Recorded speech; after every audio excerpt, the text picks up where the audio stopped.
కాంగ్రెస్ ప్రభుత్వం మరి మేము 500 రూపాయలకే సిలిండర్ ఇస్తామని చెప్పి నమ్మబలికి ఇవాళ వారు కూడా ఎన్నికల మేనిఫెస్టోలో ఇచ్చిన మాట నమ్మి కూడా లేని వాళ్ళు కూడా తీసుకునే పరిస్థితి.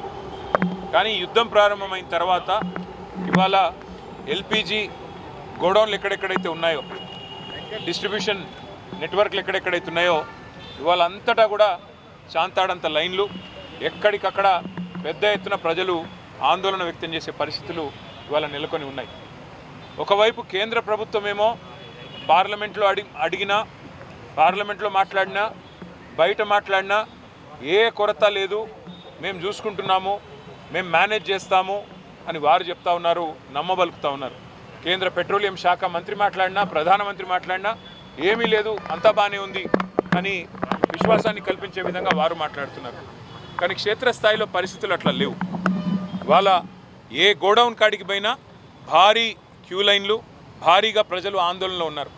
రాష్ట్ర ప్రభుత్వమేమో కేంద్రం సహకరించట్లేదు, సప్లై లేదు, ఇబ్బంది ఉంది, కేంద్రం ఏమీ చేయలేకపోతే మేమేం చేస్తాము, పెట్రోలియం శాఖ మరి కేంద్ర ప్రభుత్వ ఆధీనంలో ఉంటుందని చెప్పి రాష్ట్ర ప్రభుత్వం తప్పించుకునే ప్రయత్నం చేస్తూ ఉంది.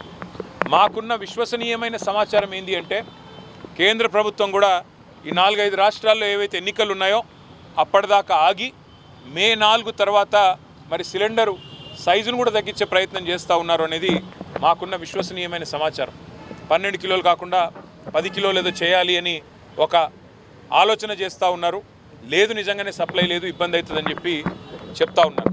కానీ నిజానికి ప్రజలకు వాస్తవాలు తెలియనీయకుండా, ప్రజలకు వాస్తవాలు చెప్పకుండా మభ్యపెట్టి, ఇబ్బంది పెట్టి సామాన్య మధ్యతరగతి ప్రజలను రెండు ప్రభుత్వాలు కలిపి గోసబుచ్చుకుంటా ఉన్నాయి.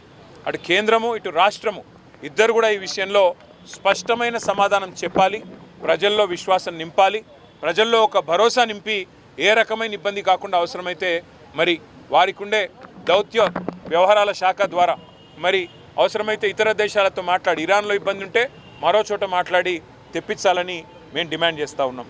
ముఖ్యంగా సామాన్య మధ్యతరగతి ప్రజలు, ఇందాక నేను చెప్పినట్టు ఆంబోతుల కొట్లాటలో లేగలు బలైనట్టు సామాన్య మధ్యతరగతి ప్రజలు ఇవాళ ఇబ్బంది పడుతూ ఉన్నారు. దేశవ్యాప్తంగా, రాష్ట్ర వ్యాప్తంగా తీవ్ర ఆందోళనలు ఉన్నాయి. అంతెందుకు, మా ఇంట్లో, అక్కడ ఇక్కడ చెప్పేది కూడా కాదు, మా ఇంట్లో నా వైఫే అడిగింది, యుద్ధంతో ఇంకా సిలిండర్లు దొరకవంట కదా, తెప్పించుకోవాలంట కదా అని చెప్పి అడిగే పరిస్థితి. అంటే ఇవాళ ప్రతి ఇంట్లో ఇది ఒక చర్చగా మారిపోయింది, చర్చనీయాంశంగా మారిపోయింది.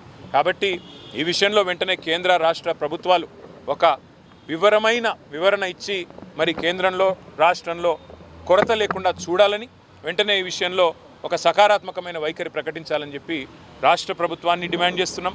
ఎందుకంటే అబద్ధాలు చెప్తా ఉన్నారు, కొరత లేదని వారు, సప్లై లేదని వీరు, మధ్యలో నలిగిపోతున్నది ప్రజలు. కాబట్టి వెంటనే ఈ విషయంలో వివరణాత్మకంగా చెప్పాలని చెప్పి శాసనసభ వేదికగా ఇవాళ అడ్జర్న్మెంట్ మోషన్ వాయిదా తీర్మానం ఇచ్చాము.